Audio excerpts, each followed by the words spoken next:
সত্য ধর্ম হচ্ছে সাকারবাদ থেকে আলাদা।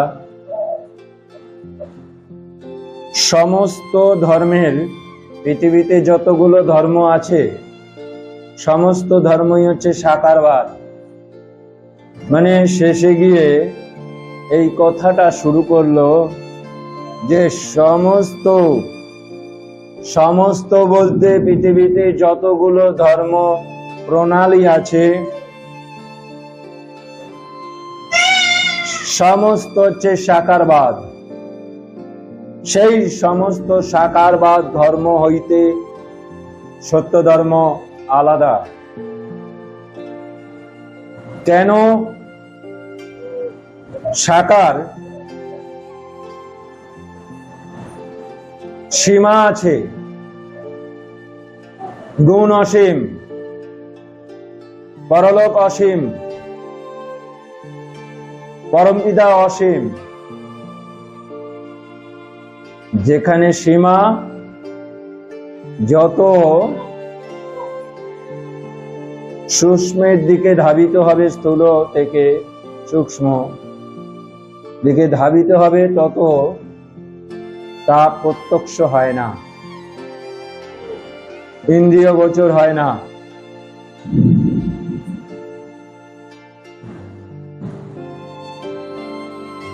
বায়ু তো দেখা যায় না, কিন্তু বায়ুর ভর আছে, ওজন আছে, সুতরাং প্রত্যক্ষ করা যায় পঞ্চ ইন্দ্রিয় দ্বারা উহাকে। এগুলো সবই হচ্ছে পঞ্চ ইন্দ্রিয় দ্বারা আমরা, আর পঞ্চ ইন্দ্রিয়র বাইরে তা কিন্তু সবই নিরাকার।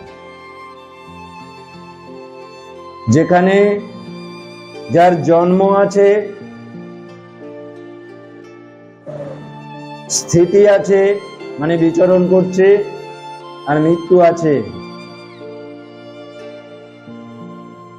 পরমপিতা এগুলোর থেকে সমস্ত কিছু থেকে আলাদা।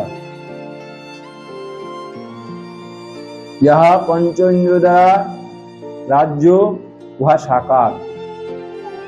এবং যত সাকারের ভিতরে ঢুকবে ততই মিথ্যা প্রবঞ্চনা শুরু হবে। সাকারের ভিতরে সত্য কিন্তু আছে, কিন্তু সেটা কিঞ্চিত।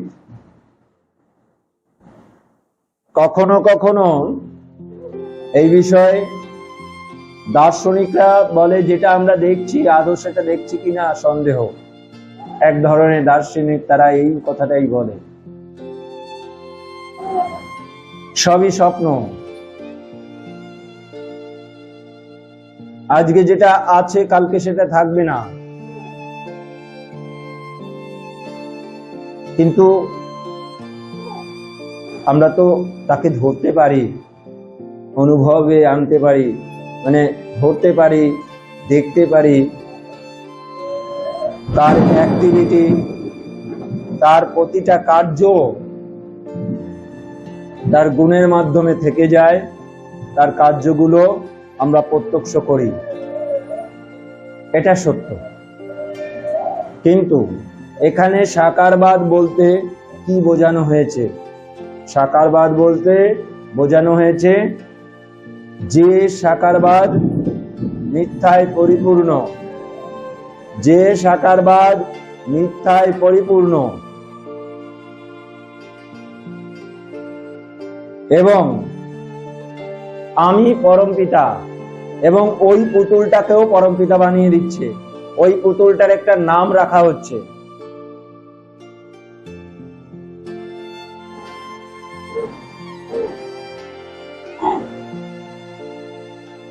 এগুলোর সুমীমাংসা সত্য ধর্মে আছে। সত্য ভেতরে সুমীমাংসা আছে।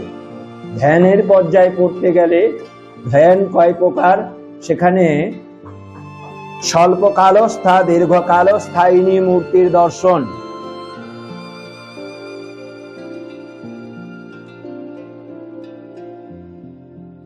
স্বল্পকালস্থা, দীর্ঘকালস্থায়িনীর মূর্তির দর্শন। সেই যে প্রথম অবস্থা, মানে ধ্যানের একটা পর্যায় আছে, হচ্ছে গাঢ় অন্ধকার, চোখ বন্ধ করলে, তারপরে হচ্ছে বিরল অন্ধকার, তারপরে হচ্ছে স্বল্পকালস্থায়িনী মূর্তির দর্শন। এই যে স্বল্পকালস্থায়িনী, এই যে তৃতীয় পাঠ, 7খানা পাঠ আছে, তার ভিতরে এই তৃতীয় পাঠে যা দেখে সেগুলো সব বিকৃতিকর। কখনো স্থির হয়ে থাকে মূর্তি, মূর্তি শব্দ চলনশীল না, মানে ওটা মুভ করে না।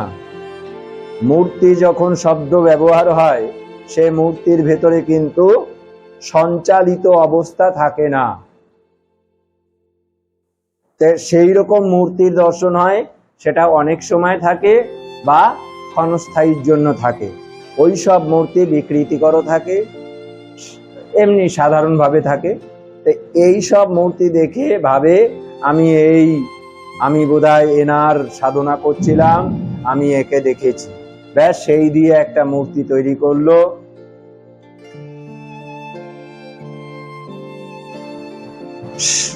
এইবার সেটা নিয়ে পুজো করা শুরু করলো, এই যে মিথ্যাচার শুরু হলো। তারপরে যে অনেকগুলো পর্যায় আছে, সেগুলো তাদের জ্ঞানের বাইরে।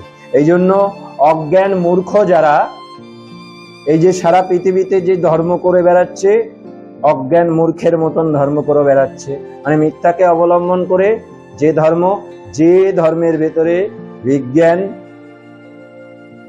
নেই, সেটা ধর্ম না, এটা সত্য ধর্ম বলে। এই যে সাকারবাদ, যেখানে মিথ্যা আছে, যে মূর্তি ছবিতে